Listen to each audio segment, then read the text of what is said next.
চলছে জুলাই মাস। নিশ্চয়ই আপনাদের মনে আছে ২০২৪ সালের জুলাইয়ের কথা, যে জুলাই জন্ম দিয়েছিল এক উদ্দীপনা এবং সাহস ও শক্তির কথা। যে সাহস ও শক্তিতে উদ্দীপিত হয়ে এক স্বৈরাচারী সরকার পতনে বাধ্য হয়েছিল। আজ সেই জুলাই আন্দোলনে সম্পৃক্ত ছিল সাধারণ ছাত্র জনতা থেকে শুরু করে সকল শ্রমজীবী মানুষ। আজ সোনালী নিউজের বিশেষ সাক্ষাৎকার সোনালী স্মৃতিকথায় আমাদের মাঝে স্টুডিওতে উপস্থিত রয়েছেন একজন জুলাই যোদ্ধার সম্মুখ সারির জুলাই যোদ্ধা নুরুজ্জামান হক। আমরা তার কাছে যাব, শুনবো তার জুলাইয়ের ভূমিকা। জনাব নুরুজ্জামান হক, আপনাকে আমাদের সোনালী স্টুডিওতে স্বাগত জানাচ্ছি। সোনালী স্টুডিওতে আমিও আপনাদেরকে স্বাগত জানাচ্ছি।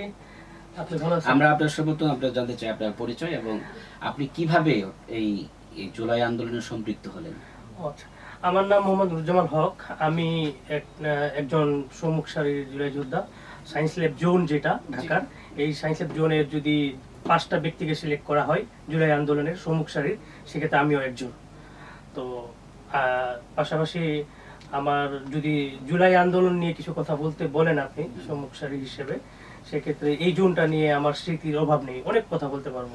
আচ্ছা, আমি শুরুতে আপনার কাছে জানতে চাচ্ছি যে জুলাই আন্দোলন চলাকালীন কোন দিনটি আপনার কাছে বেশি স্মরণীয় মনে হয়েছে, আর আন্দোলনে আপনি কিভাবে সম্পৃক্ত হলেন এটা সর্বপ্রথম উত্তর দিবেন। যে আন্দোলনে আপনি কিভাবে সম্পৃক্ত হলেন, কেন মনে করেন যে আপনি আন্দোলনে যাওয়া দরকার? আচ্ছা, আন্দোলনে যদি সম্পৃক্ততার কথা বলি, যেহেতু আমি একজন স্টুডেন্ট ছিলাম, তখন মাস্টার শেষ করেছি মাত্র, তো আমাদের চা পাওয়া তো অনেক দিন থেকে, কোটা থেকে শুরু হইলো আন্দোলন। তো তখনও আমি একটা প্রাইভেট জবে ছিলাম। তো আমার জব লোকেশনটা হচ্ছে ঢাকা কলেজের ঠিক অপোজিটে। তো আন্দোলনের ওই জায়গাটা হচ্ছে একটা মানে ভাইটাল রোল প্লে করছে। তো আমি হচ্ছে সর্বপ্রথম মানে যারা স্টুডেন্ট ছিল ওরা তো আন্দোলন করতেছে, তখন আমি এটাকে অতটা গুরুত্ব দিই নাই, যে যেহেতু কোটা আন্দোলন আমি জাস্ট খালি পার্টিসিপেট করতাম, যাইতাম তাদের আন্দোলনের মিছিলে পিছনে থাকতাম। তো যখন হচ্ছে 16 তারিখ আসলো, 16 তারিখে যখন দেখতেছি যে একের পর এক মানে স্টুডেন্ট ঢাকা ইউনিভার্সিটিতে হলের স্টুডেন্ট মেয়েদেরকে মারা হচ্ছে, এরপর থেকে আস্তে আস্তে মনে হইলো যে এর আগে আমি জাস্ট খালি ওইখানে সম্পৃক্ততায় যাইতাম আর কি। পরবর্তীতে মনে হলো যে এখন আর ঘরে বসে থাকা যাবে না, যেহেতু আমার অফিসের নিচ থেকে দেখা যাচ্ছে যে আমার স্টুডেন্টদেরকে মারতেছে, আমার জানালা থেকে দেখতেছি, তখন আর সাথে থাকতে পারি নাই। আমি অফিস থেকে বের হয়ে চলে আসতাম। আমি আমার অফিস কলিগ যারা ছিল তাদেরকে বলতাম যে আমি থাকতে পারতেছি না, আমাকে যাওয়া লাগবে। তো আমার দেখে দেখে আবার ওরাও যাইতো। প্রথমে আমার কাছে মনে হইলো যে আমার যাওয়া উচিত, আমার ভাই ব্রাদারদের যারা মারতেছে স্টুডেন্টদের, ছোট ছোট বাচ্চাদের। তো মূলত যদি আমি বলি শুরু থেকে, যে যখন আমি দেখলাম আমার অফিসের নিচ থেকে ছাত্রদেরকে বিভিন্নভাবে মানে লাঠি সোটা দিয়ে মারতেছে, ফায়ার করতেছে পুলিশ, মানে এদিক থেকে ওই দিক ধাওয়া পাল্টা ধাওয়া দিচ্ছে, তখন আমি এটার সাথে সম্পৃক্ত। আচ্ছা, এই পুরো আন্দোলন চলাকালীন কোন দিনটি আপনাকে বেশি স্মরণীয় করে রাখছে? বা স্মৃতির তো অভাব নাই। আমি তো মূলত সেই জুলাইয়ের 2 তারিখ থেকে পার্টিসিপেট করতাম। তো আমি যদি স্মৃতির কথা বলি, প্রত্যেকটা দিনই স্মৃতির। তো বিশেষ স্মৃতির যদি কথা বলি, তাহলে 16 তারিখে আমি একটা পানির কয়েকটা কেস, আমি তখন হচ্ছে অফিস থেকে বের হয়েছি, অফিস থেকে বের হয়ে সব কিছু বন্ধ। তো আমরা হচ্ছে আমার এক বন্ধু, নাম হচ্ছে নাজমুল ইসলাম, উনি সিঙ্গাপুরে ছিল, ও দেখতেছিল। তো ও হচ্ছে আমাকে কিছু টাকা পার্টিসিপেট, আমি একটা ফেসবুকে পোস্ট করে ওই যে স্টুডেন্টরা পানি পাচ্ছে না, পানি লাগবে, এই এলাকায় পানি নেই একবারে, অনেক মানে পিপাসায় অনেকেই শেষ হয়ে যাচ্ছে। তো ওই বন্ধু ওই সময় টাকা পাঠাইছিল। আমি তখন আমার হেড অফিস, যেটা আমি হেড অফিসে স্কাটন রোড থেকে আমি এদিকে একটা দোকান খোলা পাই, ওইখান থেকে 5টা বড় বড় পানি নিয়ে আমি ওই সায়েন্স ল্যাবে চলে আসি আমার অফিসের দিকে, হেড অফিস থেকে চলে আসি। এখানে আসার পরে দেখি যে স্টুডেন্টরা মানে তৃষ্ণায় মানে শেষ, ওই এলাকা সবকিছু বন্ধ একবারে 16 তারিখে। তো ওই সময়টাই আমি হচ্ছে দিই একটা ওই পানির বোতল, আমি সহ ছোট ভাই ভাইরা মিলে যখন ঢাকা কলেজের ওই দিক থেকে পানি দিতে থাকি, পানি দেওয়ার পরে ওই কোনো একটা ছবি কেউ তুলছে, ওই ছবিটা হচ্ছে বিশেষভাবে আমি পাইছি কোনো মাধ্যম দিয়ে, যখন আমি এটা পোস্ট করি ফেসবুকে পোস্ট করার পরে সন্ধ্যা নাগাদ মানে বিভিন্ন রকম বাহিনী এটা দেখা শুরু করে। প্রশাসনের অনেক লোকজন আমার সোশ্যাল মিডিয়াতে কানেক্টেড ছিল, ওরাও বলতেছে ছবিটা সরাই নিতে, যে এটা মানে ভয়ের মানে অনেক সমস্যা হতে পারে। আমি কেয়ার করি নাই। জি, আপনি বলছিলেন যে আপনার একটা ছবি, আপনার পানি দেওয়ার ছবি, এটা একজন দেয়, সেই ছবিটা আপনার ফেসবুকে দেওয়ার পর এটা ভাইরাল হয়ে যায়। ভাইরাল হওয়ার পর থেকে আইন শৃঙ্খলা রক্ষাকারী বাহিনী থেকে কোনো হুমকি বা হুমকি পেয়েছেন কিনা বা কোনো রাজনৈতিক দল হুমকি টুমকি দিয়েছে কিনা, এই সেই পরিস্থিতিটা আপনি কিভাবে ডিল করেছেন? এই 16 তারিখের পর থেকে তো আমার জীবনে একটা দুঃসহ জীবন চলে আসে আর কি। এরপরে হচ্ছে বিভিন্ন মাধ্যম দিয়ে আমার এলাকায় আমার মা বাবাকে বিভিন্ন হয়রানি করা, যে আপনার ছেলে এই অমুক তমুক এই করতেছে। তারপরে ওই ছবিটা সন্ধ্যা নাগাদ এটা বিভিন্ন মাধ্যমে ছড়াই যাওয়ার পরে যেটা হইলো, মানে আমার অফিসে আইসা খোঁজ নিতেছে যে আমি কি, আমার পরিচয় কি। তো আমার অফিসে তো আমি থাকি না, তখন থেকে আমি আন্দোলনে একবারে, তখন আর আমি চাকরির কেয়ার করি না, আমি আন্দোলনে ফুললি একবারে কনভার্টেড হয়ে গেছি। তখন একটা পর একটা হুমকি আসে। আমি শুনতেছি আমার বাসা থেকে ফোন আসতেছে, নিচে সাদা পোশাকের কিছু লোকজন আসতেছে, ঘুরতেছে, কিন্তু কোনো পরিচয় দিচ্ছে না। তখন আমি মনে করছি যে আমাকেই হয়তো খুঁজতেছে। তারপরে আমার অফিসের নিচে আসে, আমার খোঁজ খবর নিচ্ছে। তো আমি তো এগুলা আমি যেহেতু মানে ওই জায়গাতে নেই, সেটা বলতে পারতেছি না। তখন মনে হইলো যে এই ছবিটার কারণে হয়তো বা বিভিন্ন বাহিনী, হাসিনার তো অনেক বাহিনী ছিল, কোন বাহিনী স্পেসিফিক বলতে পারতেছি না, তবে একটার পর একটা আসে। আর অনলাইনে তো গালাগালি ছিলই। আচ্ছা, একটু বিষয়টা হচ্ছে আপনি জুলাই আন্দোলনের কারণে চাকরি ছেড়ে দিলেন। না, চাকরি আমি ছেড়ে দিই নাই। আমার জুলাই আন্দোলন শেষ হওয়ার 5ই আগস্টের পরে আমার প্রতিষ্ঠান ধরেন মানে একটা দলের, ওই দলেরই হয়তো বা আপনার ইয়াতে ছিল, জানি না, হয়তো থাকতে পারে। আচ্ছা, না না, আমার প্রশ্নটা ওরকমই যে আপনি ফুললি যখন আন্দোলনের সময় দিচ্ছিলেন, তখন কোনো দল বা কোনো ব্যক্তি আপনাকে করছে, অর্থ দিছে বা ইনফ্লুয়েন্স করছে যে তুমি আন্দোলনের সময় দাও, নেতৃত্ব দাও, এমন দলের পক্ষ না থেকে না, দলের পক্ষ থেকে দেয় নাই। আমার মানে আমি যখন পোস্ট করার পর বিভিন্ন অনেক বন্ধু বান্ধব আমার ফেসবুকে ছিল, ওরাই আমাকে বিভিন্ন ভাবে টাকা পয়সা দিয়ে বলতেছে যে তুমি স্টুডেন্টের পানি খাও। যেহেতু আমি সবকিছু লাইভ করতাম একবার, আমার যে অ্যাকাউন্ট আছে ফেসবুকে, ওইখান থেকে, তখন ওইখান থেকে অনেকেই দিচ্ছে। এটা নির্দিষ্ট কোনো দল থেকে আমাকে কোনো টাকা দেয়নি। মানে এমন কি ছিল, উদ্দীপনা ছিল যেটা আপনাকে খুব এই আন্দোলনে পুরোপুরি সময় দেওয়ার জন্য উদ্বুদ্ধ করেছে? ওই যে বললাম যে আমাদের ছোট ভাই ব্রাদার যারা আছে, দেখতেছি একটা পরে একটা একজনকে মানে বিভিন্ন ভাবে হয়রানি করতেছে, লাঠি ছোটা দিয়ে পিটাইতেছে, পুলিশ বাহিনী আইসা টিয়ার শেল মারতেছে।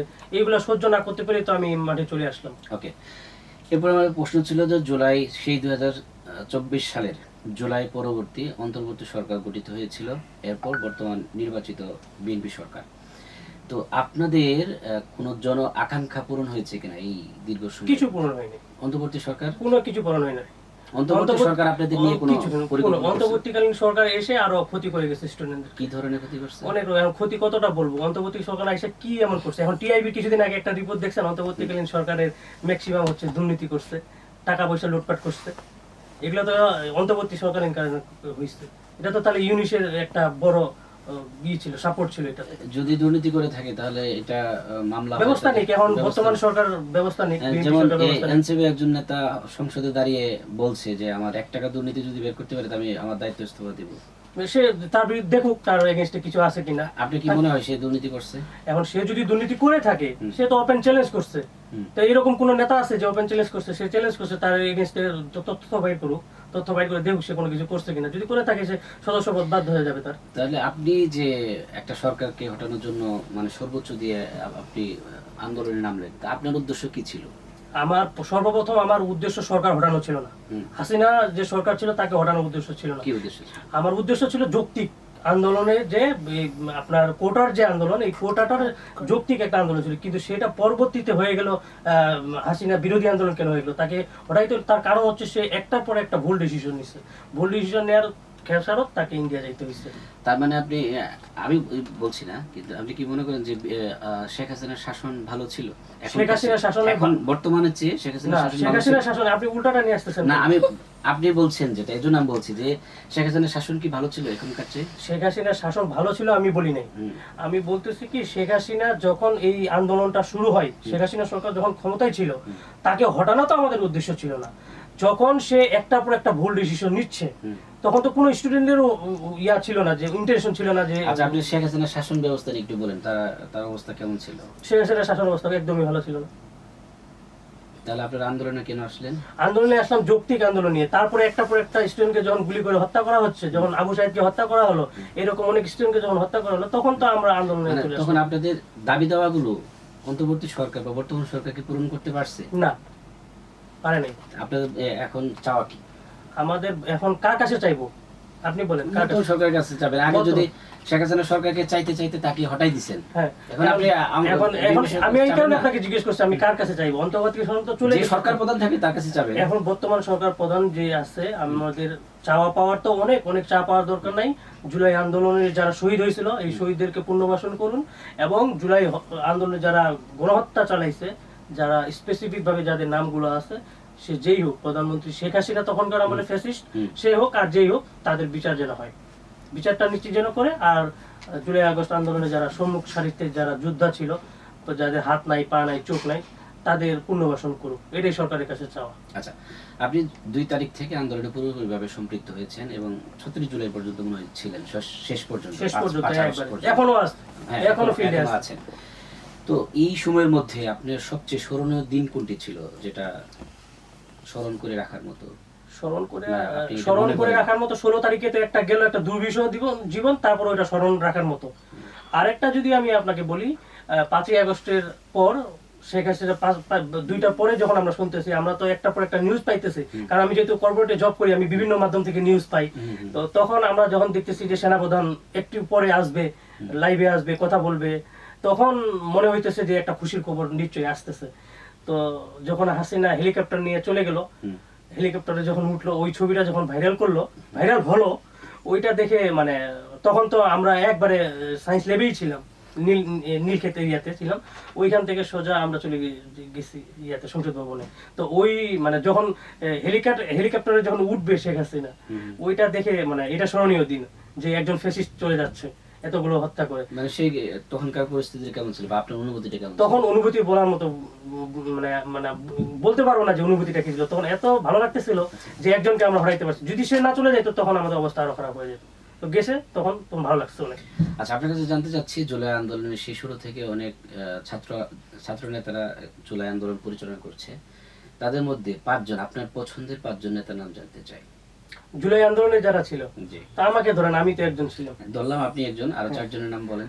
আমি 4 জনের, আমি এখন সম্মুখ সারি যারা ছিল, যারা মিডিয়া ফেস করছে, তাদের নামগুলো সামনে চলে আসছে। বলেন। এখন ওদের নামগুলো তো, ওরা তো ছিল বিভিন্ন ভাবে বিভিন্ন জায়গায়, হয়তো আন্দোলনের নেতৃত্ব দিচ্ছে, কিন্তু মাঠে থেকে যারা নেতৃত্ব দিচ্ছে তাদের তো, ওরা তো ওই তখন থেকে বেঁচে খাইতেছে, এইগুলা বেঁচে বেঁচে তো ওরা খাইতেছে। আপনি যাদের নামগুলো এখন আমাকে বলতেছেন, যারা বলতেছে যে আমরা জুলাই সারির প্রথম সারির সমন্বয়ক ছিলাম, আমরা যুদ্ধ করে আমরাই সবকিছু করছি, ক্রেডিট নিতে চাই, ওরা তো সবকিছু তো ছিল না এখানে। যারা সম্মুখ সারিতে বিভিন্ন জায়গায় স্পোর্টে দায়িত্ব পালন করছে, তাদের নামগুলো তো আসে নাই। আমি তাদের নামগুলো বলবো। যে এই জুলাই বিক্রি করে অনেকে সুযোগ সুবিধা নিচ্ছে। অবশ্যই, অনেকে না, নাম ধরে ধরে বলতে পারবো, কিন্তু এখানে নাম বলতেছি না, তাদের ক্যারিয়ার আছে, নাম ধরে বলার দরকার নেই। কিন্তু জুলাইয়ের যারা আন্দোলনে ছিল, ওরাই জুলাই বিক্রি করে খায়। আপনার কাছে কি কি প্রমাণ আছে যে অমুক? আমি তো মুখ খুলে তো সব বলা যাবে, বলেন। এখন এই ক্যামেরার সামনে তো সবকিছু বলাও ঠিক না, যখন সময় হবে বলে দিব।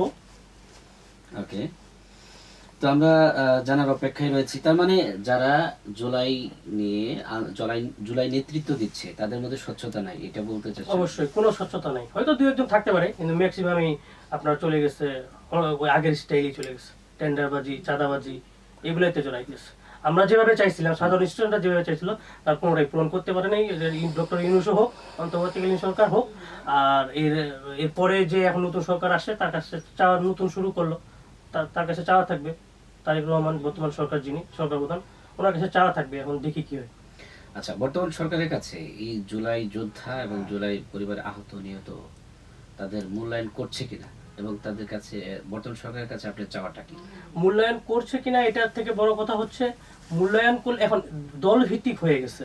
যারা এনসিপি করে তাদেরকে, এনসিপি যারা করে তাদেরকে তারা মূল্যায়ন করতেছে, বিএনপি যারা করতেছে, বিএনপি যারা মারা গেছিল, বিএনপি পন্থী যারা ছিল, তাদেরকেই বেশি মূল্যায়ন করতেছে। কিন্তু জুলাইকে সবাইকে ধারণ করা উচিত, সবাই মানে সব দলেরই যে যাই যত মতাদর্শ থাকুক, সবাইকে মূল্যায়ন করা উচিত। সেটা দেখতেছি বিএনপি সরকারের ক্ষেত্রে যদি বলা যায়, তো সেক্ষেত্রে তারা তাদের দলকে বেশি প্রাধান্য দিচ্ছে, বা দলের যারা আহত হয়েছে, নিহত হয়েছে, তাদেরকে বেশি প্রাধান্য দিচ্ছে। আচ্ছা, আপনার কাছে আরেকটা বিষয় জানতে চাই। আপনি 24শে জুলাই প্রত্যক্ষদর্শী এবং সম্মুখ সারির যোদ্ধা। আমরা যদি দুইটাকে কম্পেয়ার করতে চাই, যদিও কম্পেয়ার করা ঠিক না, আমি তারপরেও বলতে চাচ্ছি যে 1971 সালের যুদ্ধ এবং 2024 সালের 5 আগস্ট, এটা নিয়ে মানুষ কম্পেয়ার করে। আপনার কাছে আপনার মতামত জানতে চাই যে দুইটাকে আপনি কিভাবে দেখেন? দুইটাকে দুইভাবে দেখবো। 1971 সালে পাকিস্তান সেনাবাহিনীকে হারাইছে, পাকিস্তানি যারা ছিল, যারা বাংলাদেশ চায় নাই তাদেরকে হারাইছে। তখন একটা নতুন দেশ আসছে বাংলাদেশ নামে। আর 24-এ যদি বলি, 24-এ আমরা আরেকটা যুদ্ধ করে একটা ফ্যাসিস্ট সরকারকে পতন করছি। দুইটা একভাবে দেখলে হবে না। ওইটা ছিল 24 সালেরটা, যেটা বলেন 24 সালেরটা হচ্ছে আপনার ফ্যাসিস্ট বিরোধী যে সরকার ছিল, ফ্যাসিস্ট সরকারকে পতন করে নতুন বাংলাদেশ হয়েছে, ফ্যাসিস্ট পতন করছে। আর 71 হচ্ছে বাংলাদেশ যারা চায় নাই, বাংলাদেশের যারা মানচিত্র চায় নাই, তাদেরকে হটিয়ে 71 সালে যুদ্ধ করে নতুন দেশ তখন পাইছে। ওই দেশ থেকে কনভার্ট করে যা এখন নতুন করে আরেকটা দেশ পাইছে 24 সালে ফ্যাসিস্ট পতন করে। আচ্ছা, সর্বশেষ আপনার কাছে জানতে চাচ্ছি যে বর্তমান রাজনৈতিক দল এবং সরকারের কাছে আপনার কিছু বলার আছে? দেশ সুন্দরভাবে চলুক। রাজনৈতিক দল হিসেবে যদি এখন বর্তমান যে সরকার ক্ষমতায় আছে, বিএনপি সরকার, তাদের কাছে চাওয়া থাকবে যে নতুন করে দেশটা সুন্দরভাবে চলুক, দেশে কোনো অরাজকতা না হোক, দেশ আপনার নেতৃত্বে নতুনভাবে আরো সুন্দরভাবে চলুক, এটাই চাওয়া। এনসিপি সম্পর্কে জানতে চাই আপনার কাছে। এনসিপি তো নতুন দল মাত্র শুরু করলো, দেখি ভবিষ্যৎ কি হয়। তবে আমার জানা মতে এনসিপি যেভাবে তৈরি হইতেছে, আমার মনে হয় না এনসিপি ভালো কিছু করতে পারবে। তবে আমরা যারা ইয়াং লিডার যারা আছে, ইয়াং নেতৃত্ব যারা আছে, আমরা চাই এনসিপি ভালো কিছু করুক।